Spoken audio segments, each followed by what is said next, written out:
Programang ito ay rated SPG. Striktong patnubay at gabay ng magulang ang kailangan. Maaaring may masiselang tema, lengguwahe, karahasan, sexual, horror o droga na hindi angkop sa mga bata.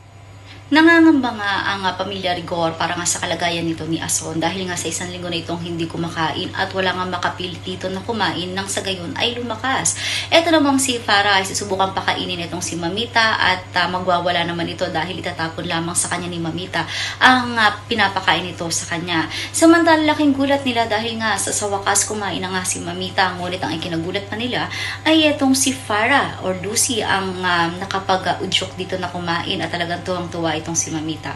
Nagtataka naman si Darius at nung oras na para umuwi na nga si Farah ay umiyak nga itong si Mamita at talagang niriring niya ang kanyang kampana or bell at dahil nga doon napayagan nga ni Darius na magstay na lamang itong si Farah at na magkadikit sila pang magpasalamat itong si Lucy sa kanyang asawa. Nagulat sila na merong kuryente.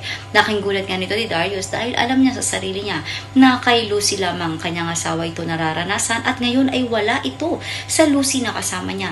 Yan ang dapat nating subaybayan sa mas tumitinding mga kaganapan dito nga lang sa Stolen Life.